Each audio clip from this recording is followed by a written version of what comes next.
రండి. జరగండి, చూడనివ్వండి. డాక్టర్ గారు చూడండి. ఏమైంది వదిన గారు మీకు? అరే, నా ఇంట్లో శత్రువులకి ఏం తక్కువ లేదు. నేను పడిపోవాలని ఎవరో పొద్దున్నే నీళ్లు పోసించారు. ఏంటి వదిన మీరు మాట్లాడేది? మీ ఇంట్లో మీకు శత్రువులా? సాక్షాత్తు దేవుడు వచ్చి చెప్పినా నేను నమ్మను.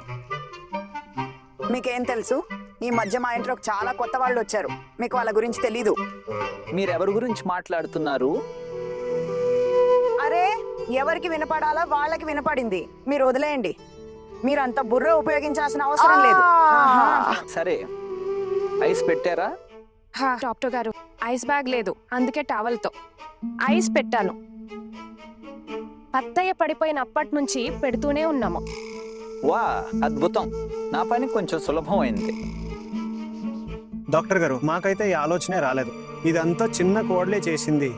అమ్మ తిడుతున్నా కూడా తను ఖగోన్! ఇంత పొగడాల్సిన అవసరం లేదు. నేను నా నిర్ణయం మార్చుకోను, అంతే. ఎలాంటి నిర్ణయం? మీ పని మీరు చూసుకోండి భయ్యా. ఇవన్నీ తెలుసుకొని మీకేం కావాలి? మీరు కేవలం అక్కకి వైద్యం చేయండి. తనకేమైనా అయిందేమో అని భయంగా ఉంది. నాకైతే ఖచ్చితంగా నమ్మకం ఉంది. మనందరం లేవక ముందే ఎవరో నీళ్లు పోసారు, అక్క పడిపోవాలని. జనాలు కుళ్ళుకుంటారు కదా. పిండి గారు, ప్లీజ్ డాక్టర్ గారిని చూడనివ్వండి. అమ్మ ఎప్పటి నుంచో నొప్పితో అరుస్తుంది. మీరు ఇవన్నీ చెప్పాలనుకుంటే తర్వాత చెప్పండి. నేను ఇక్కడే ఉన్నాను, ఎక్కడికి వెళ్ళం లేదు. డాక్టర్ గారు, మీరు ప్లీజ్ అమ్మకి ఏమైందో చూడండి. మీకు ఎక్కడ నొప్పిగా ఉంది? ఇక్కడ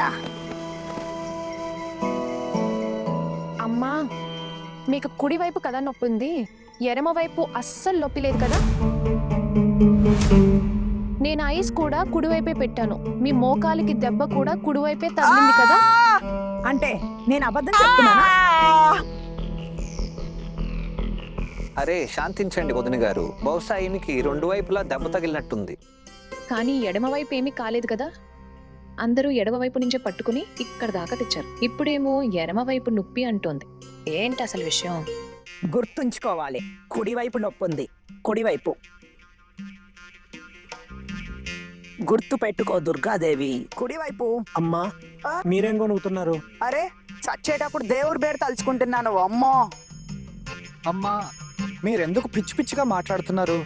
అవును పెద్దమ్మా, ఇలాంటి పిచ్చి మాటలు మాట్లాడకండి ప్లీజ్. డాక్టర్ గారు చెక్ చేస్తున్నారు కదా. చూడండి, ఎక్స్రే అవసరం పడితే తీయాల్సి వస్తుంది. కొన్ని మందులు రాసిస్తాను. సమయానికి మందులు వేసుకోవాలి. ఐస్ పెట్టుకుని ఉండండి. మాలిష్ కోసం ఆయింట్మెంట్ ఇస్తున్నా. మాలిష్తో నొప్పి కమ్మి అయితే ఎక్స్రే చేసే అవసరం లేదు. ఒకవేళ నొప్పి తగ్గకపోతే అప్పుడు ఎక్స్రే తీయించాలి. ఎక్స్రేతో కూడా తెలియకపోతే ఎంఆర్ఐ చేయించాలి. మరిది గారు, ఇందులో చాలా డబ్బులు ఖర్చు అవుతాయి. అమ్మా, పెద్దమ్మా, వైద్యం అన్నప్పుడు కొంచెం ఖర్చు అవుతుంది కదా వదిన గారు. అరే, ఇవన్నీ చేయాల్సిన అవసరం లేదు నాకు. ఇవన్నీ అలవాట్లేదు. మీరు మందులు ఇవ్వండి, నాకు తగ్గిపోతుంది. మందులతో తగ్గిపోతే మంచిదే, కానీ మీరు చాలా జాగ్రత్తగా ఉండాలి. మిమ్మల్ని చూసుకోవడానికి ఎవరైనా ఉన్నారా? అవును డాక్టర్, నేనున్నాను.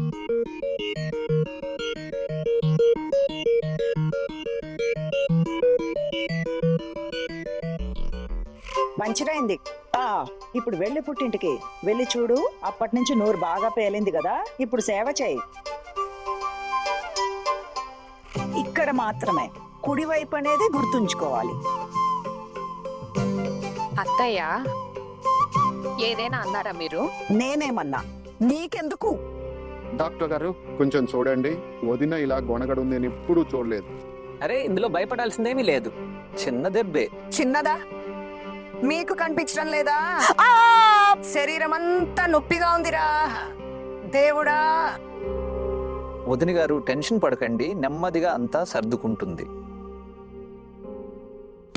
ఏ పనున్నా, ఏ సమస్య ఉన్నా కాల్ చేయండి. కుడివైపు. కుడివైపు, కుడివైపు.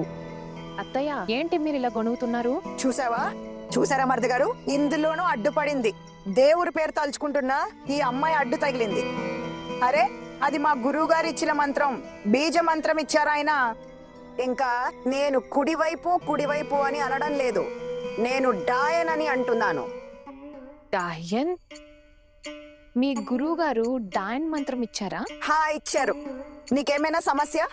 అరే, నా తల మీద ఏ దయ్యం కూర్చోకూడదని ఆయన చెప్పారు. ఈ మంత్రం జపించమని. డైన్ పో అని.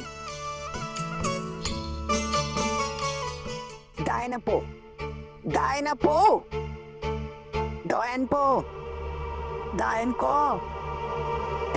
పో.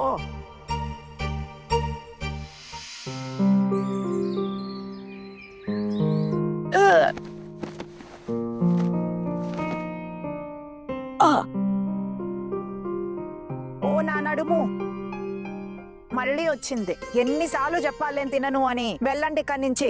అమ్మా, నిన్నటి నుంచి మీరేమీ తినలేదు. కొంచెం తినండి. మీరు కనీసం లేవలేకపోతున్నారు. నేను మీకు ఇక్కడే తినిపిస్తాను, రండి. ఇంత దయ చూపించాల్సిన అవసరం లేదు. వెళ్ళిపోయి ఇక్కడి నుంచి. అమ్మా, కొంచెం తినండి. మీ ఆరోగ్యం కూడా బాగోలేదు. ఒకసారి చెప్పాం కదా వద్దని, వినిపించడం లేదా? అమ్మా, మీ ఆరోగ్యం ఎలా ఉంది? మరిది గారు, పెద్ద మామి, మీరేం తినకపోతే మీ ఆరోగ్యం ఎలా నయమవుతుంది? అరే, నువ్వెప్పుడైనా నన్ను మంచం మీద పప్పు అన్నం తినడం చూసావా?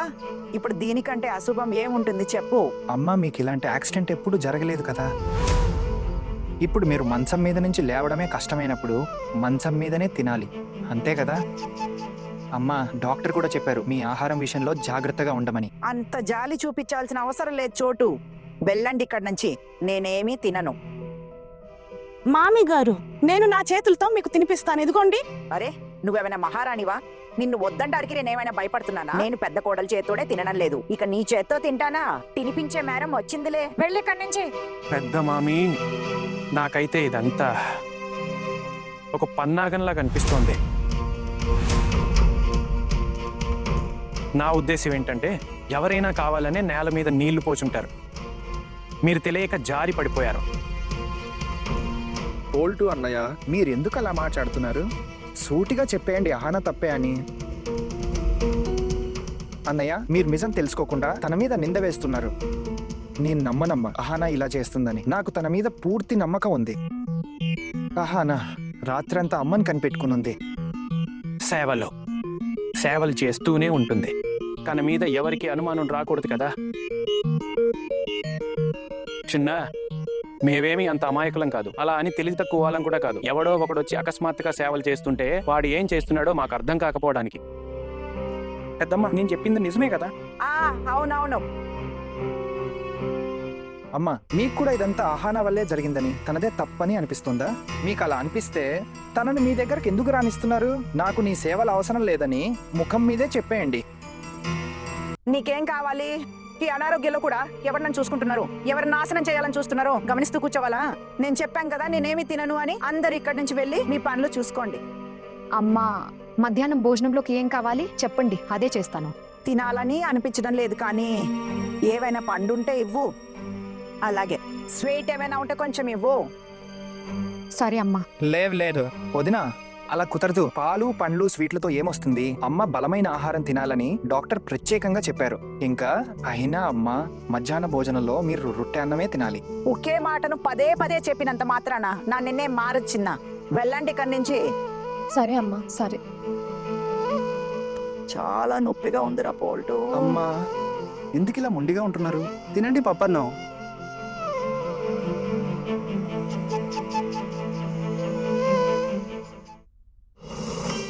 అమ్మా, నేను మీకోసం రవ కేసరి చేసి తీసుకొచ్చాను.